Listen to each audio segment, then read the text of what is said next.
નમસ્કાર વિદ્યાર્થી મિત્રો, એજ્યુટેકનો ચેનલમાં આપનું સ્વાગત છે। તારીખ 20/4/2026ના રોજ ધોરણ 6ના સામાજિક વિજ્ઞાન વિષયના વાર્ષિક પરીક્ષાનું પેપર છે। ધોરણ 6ના વિદ્યાર્થીઓ આ પેપરમાં સારા ગુણ મેળવી શકે તે હેતુથી આજે આપણે ધોરણ 6ના વિષય સામાજિક વિજ્ઞાનના વાર્ષિક પરીક્ષા માટેનું મોડલ પેપરનું સોલ્યુશન જોઈશું। આ પેપર કુલ 80 ગુણનું છે, જેનો સમય 3 કલાક છે। પેપરની અંદર સૌથી પહેલા છે પ્રશ્ન નંબર 1, જેની સૂચના છે નીચે આપેલા વિકલ્પોમાંથી સાચો વિકલ્પ પસંદ કરી જવાબ લખો। દરેક પ્રશ્નનો 1 ગુણ છે, જેમાં પહેલો પ્રશ્ન છે જૈન ધર્મના 24મા અને છેલ્લા તીર્થકર કોણ હતા? વિકલ્પ A નેમિનાથ, વિકલ્પ B આદિનાથ, વિકલ્પ C મહાવીર સ્વામી, વિકલ્પ D ઋષભદેવ। તો જવાબ છે વિકલ્પ C મહાવીર સ્વામી। તો આ મુજબ સાચો વિકલ્પ જવાબ તરીકે પસંદ કરવાનો છે। ત્યાર પછી બીજો પ્રશ્ન છે ગૌતમ બુદ્ધે સૌપ્રથમ ઉપદેશ ક્યાં આપ્યો? જવાબ છે વિકલ્પ B સારનાથ। ત્રીજો પ્રશ્ન છે મહાવીર સ્વામીનો જન્મ ક્યાં થયો હતો? તેનો જવાબ છે વિકલ્પ B કુંડગ્રામ। ચોથો પ્રશ્ન છે ગૌતમ બુદ્ધનું બાળપણ નામ શું હતું? ગૌતમ બુદ્ધનું બાળપણનું નામ શું હતું? જવાબ છે વિકલ્પ B સિદ્ધાર્થ। પાંચમો પ્રશ્ન છે વર્ધમાનની પત્નીનું નામ શું હતું? જવાબ છે વિકલ્પ B યશોધરા। છઠ્ઠો પ્રશ્ન છે અશોકે સંઘમિત્રાને બૌદ્ધ ધર્મના પ્રચાર માટે ક્યાં મોકલ્યા હતા? જવાબ છે વિકલ્પ B સિલોન। સાતમો પ્રશ્ન છે મૌર્ય વંશની જાણકારી મેળવવામાં કયા સ્ત્રોતનો સમાવેશ થતો નથી? જવાબ છે વિકલ્પ C મેઘદૂતનો। આઠમો પ્રશ્ન છે ગિરિનગર એટલે કે જૂનાગઢમાં પુષ્યગુપ્ત કયા તળાવનું નિર્માણ કરાવ્યું હતું? જવાબ છે વિકલ્પ B સુદર્શન તળાવનું। નવમો પ્રશ્ન છે ચંદ્રગુપ્તના અવસાન બાદ મગધની ગાદીએ કોણ આવ્યું હતું? તેનો જવાબ છે વિકલ્પ D બિંદુસાર। 10મો પ્રશ્ન છે ભારતના સૌથી પ્રાચીન ધાર્મિક સાહિત્યમાં કોનો સમાવેશ થાય છે? જવાબ છે વિકલ્પ C વેદોનો। 11મો પ્રશ્ન છે ગ્રીક અને ભારતીય કલા શૈલીના સંગમથી ભારતમાં કઈ કલા શૈલી વિકાસ પામી હતી? જવાબ છે વિકલ્પ B ગાંધાર કલા। 12મો પ્રશ્ન છે બંગાળામાં કઈ વિદ્યાપીઠ આવેલી હતી? જવાબ છે વિકલ્પ D વિક્રમશિલા। 13મો પ્રશ્ન છે સૌથી શ્રેષ્ઠ સિક્કા કયા સમયના જોવા મળે છે? જવાબ છે વિકલ્પ D ગુપ્ત। 14મો પ્રશ્ન છે નગરપાલિકાના વડા કયા નામે ઓળખાય છે? જવાબ છે વિકલ્પ D પ્રમુખ। 15મો પ્રશ્ન સમગ્ર જિલ્લાના વહીવટી વડા કોણ ગણાય છે? તેનો જવાબ છે વિકલ્પ D કલેક્ટર। 16મો પ્રશ્ન છે તકરાર એટલે કે વિવાદ નિવારણનો શ્રેષ્ઠ વિકલ્પ કયો છે? જવાબ છે વિકલ્પ B લોક અદાલત। આગળ છે પ્રશ્ન 2A, જેની સૂચના છે નીચેના વિધાનોમાં યોગ્ય શબ્દ લખી ખાલી જગ્યા પૂરો। પહેલી ખાલી જગ્યા છે જૈન ધર્મમાં કુલ ખાલી જગ્યા તીર્થકરો થયા હતા? તેનો જવાબ છે 24। બીજી ખાલી જગ્યા છે આચાર્ય વિષ્ણુગુપ્ત ખાલી જગ્યાના નામે ઓળખાય છે? જવાબ છે ચાણક્ય।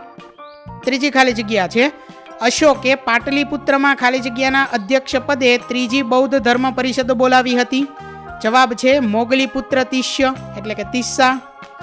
ચોથી ખાલી જગ્યા છે ચંદ્રગુપ્ત મૌર્યના દરબારમાં ખાલી જગ્યા ગ્રીક એલચી હતો?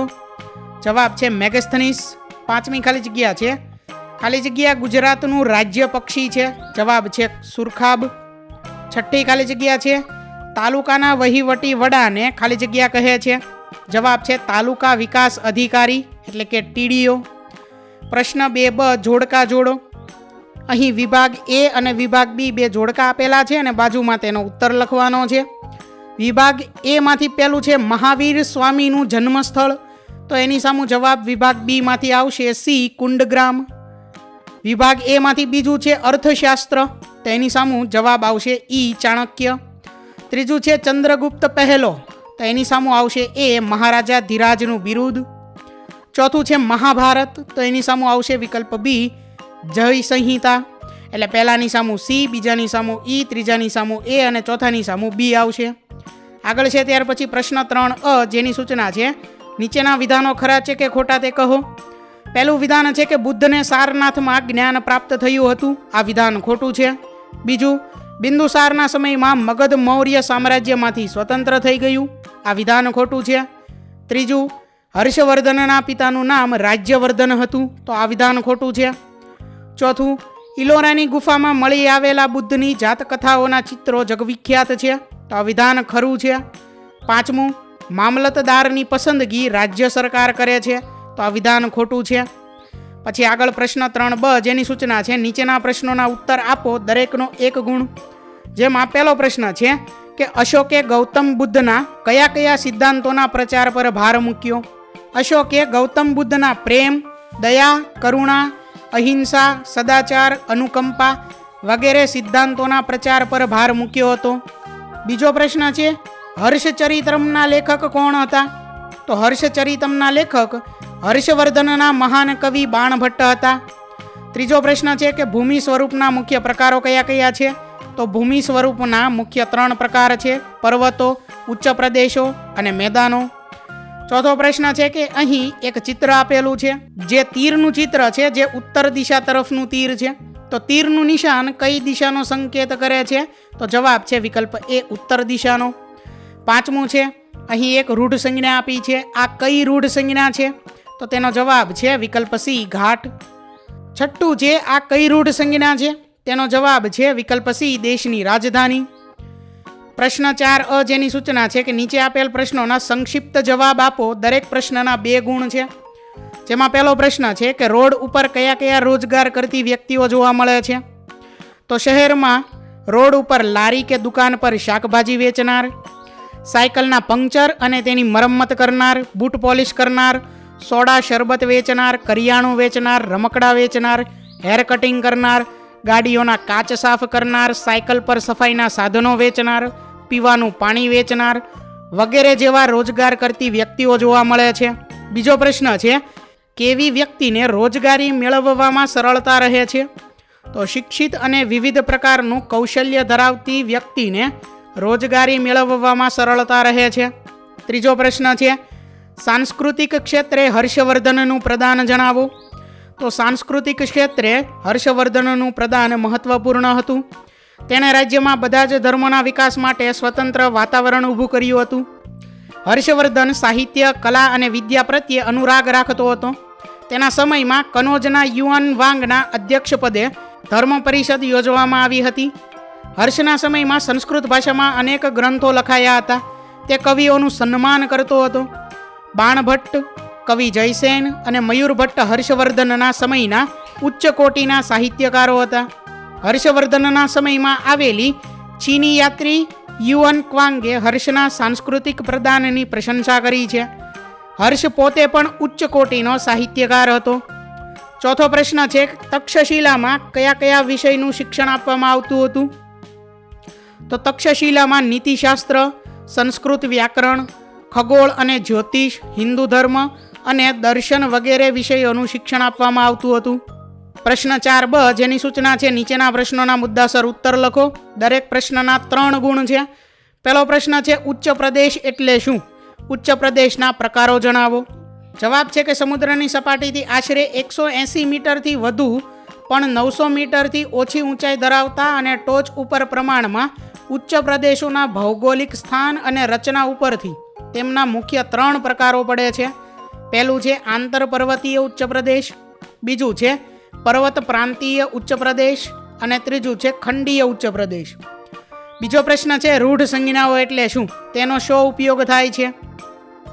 તો વિદ્યાર્થી મિત્રો, આ પ્રશ્નનો જવાબ અહીં લખેલો છે અને આગળ તે રૂઢ સંજ્ઞા જે છે તેનું કંઈક કોષ્ટક પણ આપેલું છે. દરેક બાબત અને તેની રૂઢ સંજ્ઞા આપેલી છે, જે તમારે જોઈ અને આ મુજબ લખવાનું છે. તમે જાતે પણ આ પ્રશ્નનો જવાબ તમારી સમજ મુજબ લખી શકો છો. ત્રીજો પ્રશ્ન છે કે ગ્રામ પંચાયતની રચના કેવી રીતે થાય છે?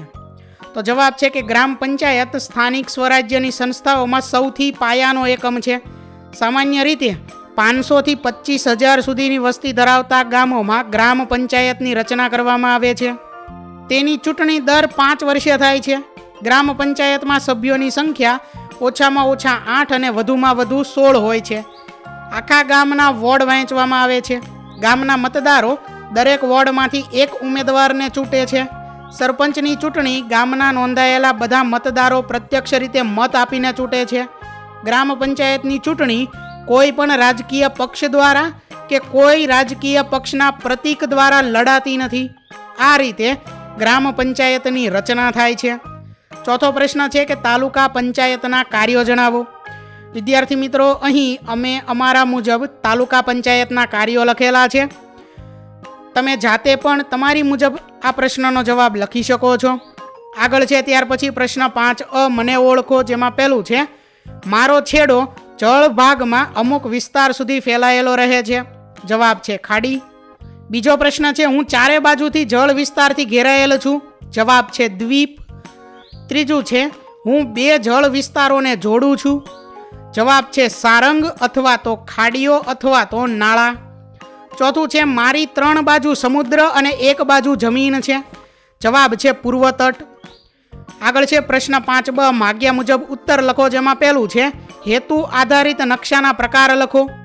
તો હેતુ આધારિત નકશાના મુખ્ય 2 પ્રકાર છે, જેમાંથી પહેલો છે પ્રાકૃતિક નકશા અને બીજો પ્રકાર છે સાંસ્કૃતિક નકશા. બીજો પ્રશ્ન છે જંગલોના 2 પર્યાવરણીય ફાયદા જણાવો. તો પહેલું છે કે જંગલો વાતાવરણને શુદ્ધ રાખે છે અને બીજું છે જંગલો વરસાદ લાવે છે. ત્રીજો પ્રશ્ન છે ગુજરાતના અભયારણ્યો જણાવો. તો બાલારામ અભયારણ્ય અને નળ સરોવર પક્ષી અભયારણ્ય. ચોથો પ્રશ્ન છે જંગલ પારિભાષિક શબ્દની સંકલ્પના સમજાવો. તો જંગલ એટલે વૃક્ષો, જાડી ઝાંખરા અને ઘાસનો સમુચ્ચય. ત્યાર પછી હવે આગળ છે પ્રશ્ન નંબર 6, જેની સૂચના છે નીચેના પ્રશ્નોના મુદ્દાસર ઉત્તર લખો. દરેક પ્રશ્નના 5 ગુણ છે. પહેલો પ્રશ્ન છે કે મેદાનોની ઉપયોગિતા જણાવો. તો મેદાનોની ઉપયોગિતામાં જવાબ અહીં લખેલો છે, જે તમારે જોઈ અને આ મુજબ લખવાનો છે. ત્યાર પછી બીજો પ્રશ્ન છે કે ટૂંકનોંધ લખો લોક અદાલત. તો વિદ્યાર્થી મિત્રો, અહીં લોક અદાલત વિશે ટૂંકનોંધ લખેલી છે, જે તમારે આ મુજબ જોઈને લખવાની છે. તમે આ પ્રશ્નોનો જવાબ તમારી મુજબ જાતે લખી શકો છો. આગળ છે ત્યાર પછી પ્રશ્ન નંબર 7, જેની સૂચના છે નીચે આપેલા ભારતના રેખાંકિત નકશામાં નીચેની વિગતો તેમના યોગ્ય સ્થાને નામ સાથે દર્શાવો. જેમાં પહેલી વિગત છે મહારાષ્ટ્ર રાજ્ય, બીજી વિગત છે સાબરમતી નદી, ત્રીજું છે નીલગિરી પર્વત, ચોથું છે માળવાનો ઉચ્ચ પ્રદેશ અને પાંચમું છે શ્રીનગર. તો વિદ્યાર્થી મિત્રો, આટલી આ 5 મુદ્દા જે છે 5 વસ્તુ તે તમારે નકશામાં જાતે દર્શાવવાની છે. તો અહીં ધોરણ 6ની સામાજિક વિજ્ઞાન વિષયની વાર્ષિક પરીક્ષાના મોડલ પેપરનું સોલ્યુશન પૂર્ણ થાય છે. વિદ્યાર્થી મિત્રો, આપેલા વિડીયોની જો તમારે પીડીએફની જરૂર હોય તો તમે આપણી એપ્લિકેશન સ્માર્ટ સાથી પરથી મેળવી શકશો. વિદ્યાર્થી મિત્રો, આપણી એપ્લિકેશન સ્માર્ટ સાથી પ્લે સ્ટોરમાં આવી ગઈ છે, જેની અંદર તમે બધા વિભાગ જોઈ શકો છો. તેની અંદર વિવિધ ધોરણ છે. ધોરણ ઉપર ક્લિક કરતાં વિવિધ વિષય ખુલશે.